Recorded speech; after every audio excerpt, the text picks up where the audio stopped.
Bom dia a todos, Eu me chamo Liz, eu faço parte do mestrado de pós-graduação em turismo da Universidade de São Paulo e também sou membro do G7, que é o Grupo de Cultura e Estudos em Turismo.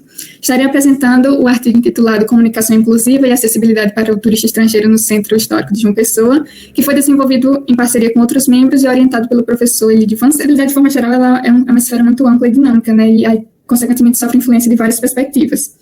Ela está muito associada à quebra de barreiras, especialmente para os indivíduos deficientes. Porém, para essa pesquisa específica, nós iremos utilizar o turismo acessível para todos, que é uma visão que já vem sendo trabalhada desde os anos 80, onde busca realmente trazer acessibilidade para todos, independente de condições físicas, culturais, sociais, e, consequentemente, a gente pode ampliar o leque de pessoas que são contempladas por essa acessibilidade. As barreiras que decidimos utilizar para essa pesquisa são as barreiras comunicacionais.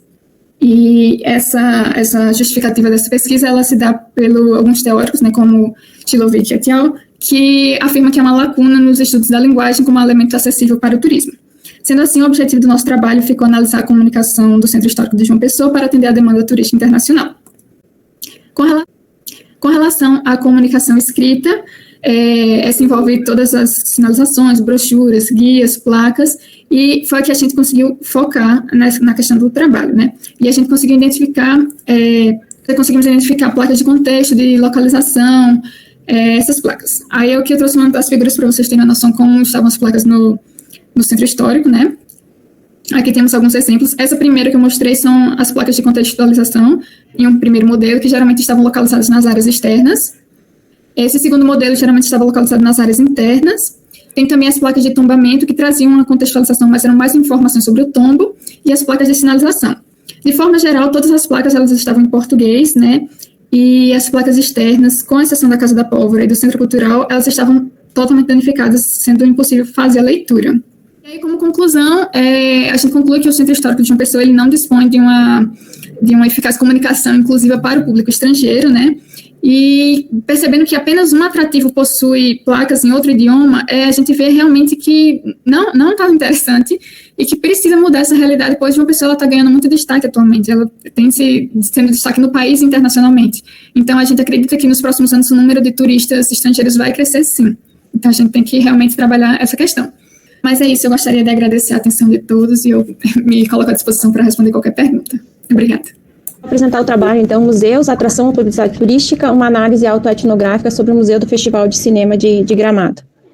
Bom, então, ao elencar como objeto de análise o Museu do Festival de Cinema de Gramado, eu busquei analisar ele não só como um arquivo histórico, de um dos mais importantes eventos da sétima arte do país, mas, por outro lado, por meio das lentes teóricas dos estudos culturais, eu almejei investigar ele como um atrativo turístico, que para a autora Lasansky é simultaneamente um produto da cultura e um produtor cultural, e que nesse sentido ele dissemina interpretações particulares sobre a cidade de Gramado. Então, nessa direção, esse estudo ele procurou encontrar respostas para as seguintes indagações: que estratégias representacionais são acionadas nesse museu sobre a cidade de Gramado, que representações culturais o museu comunica sobre o cinema e a cidade, e que pedagogias culturais ele ensina aos visitantes. Então, nesse sentido, um dos conceitos teóricos que foram mais relevantes para mobilizar essa investigação foi o de pedagogias culturais, justamente para compreender o referido museu como uma instância educativa, com vistas a investigar que tipo de aprendizagens acerca da cidade de Gramado ele comunica, então, aos seus visitantes. E, sendo que também, para isso, recorreu-se à perspectiva metodológica da autoetnografia, que para Chang é definida como a intersecção que se estabelece entre a etnografia e a orientação cultural, cuja base é a interpretação, que desenvolve-se a partir da memória do pesquisador e dos aspectos relacionais entre esse e os objetos da pesquisa. A partir da investigação que eu realizei sobre esse museu, então viu-se que a interatividade ela surge como uma alternativa para os chamados museus sem acervos, a fim de garantir, consoante a lupo, a participação ativa dos visitantes. Tanto é que o Museu do Festival de Cinema de Gramado ele é considerado o primeiro museu interativo de cinema da América Latina. Como conclusão, nessa análise, então, que elegeu como objeto de estudo o Museu do Festival de Cinema de Gramado e que teve como objetivo suscitar reflexões a despeito das estratégias representacionais acionadas por esse museu na comunicação com os seus visitantes, buscando principalmente reconhecer seus efeitos pedagógicos que dissemina a eles, observou-se que essa instância artística cultural, além dela recontar e preservar a memória do maior evento de cinema ininterrupto do Brasil, ela também executa uma função educativa e midiática.